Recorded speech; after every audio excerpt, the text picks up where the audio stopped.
दश महाविद्या तारा होती द्वितीय महाविद्या ये होती बृहस्पति इष्टदेवी तेणु कालीतारा महाविद्या षोडशी भुवनेश्वरी भैरवी छिन्नमस्तक विद्या धूमावती तथा बगला सिद्धि विद्या मातंगी कमलात्मिका एते तत्व महाविद्या सिद्धि विद्या प्रकृतिता तेणु तारा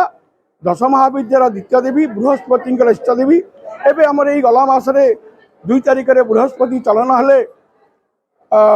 एप्रिल मसरे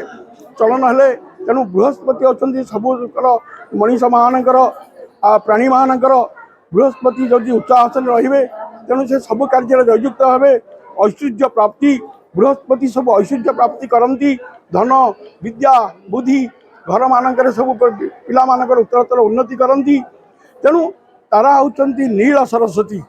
तेणु नील सरस्वती कौटी आविर्भूत होती ना मातो नील सरस्वती प्रणमताम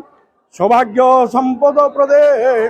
प्रत्यालील पदस्थिते माँ होती उग्रतारा महाविपत्ति उग्र भाव विपत्ति को जे दमन करे से होती तारा जे तारयती जे दुख निवारण करे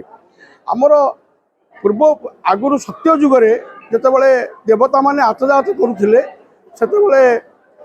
गोटे पटे सबुआले जलपूर्ण होता जलपूर्ण समय पृथ्वीर चलन हबारू गोटे पटे जल भाग है गोटे पटे स्थल भाग है तेणु जल भाग को सब जीवजंतु भासिकी पलैले से देवता माने से जीवजंतु को सब उद्धार कर तेणु देवता माने जो उद्धार कले से घोर अंधकारमय होगला से गोटे आलोक वर्षण है जहाँद्वारा समस्त समस्त देखिपारे आउ जीवजंतु को उद्धार कले सी होती तारा जे तारयती जे दुख निवारण करे आलोक वर्षण करे तेणु उग्रतारा ये हूँ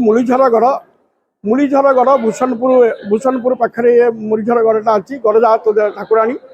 एटी प्रथमे जो बहुत साधक माने तांत्रिक उपचार पूजा पाठ करुले आउ ये चारिपटे पर्वतमय तटे नद्या सिंधु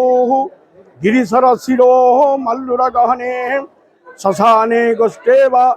गिरीशर भुवने शून्य सदने मैंने तट माने कूल चिलिका या ये माँ का पाखे चिलिका बही जाऊँगी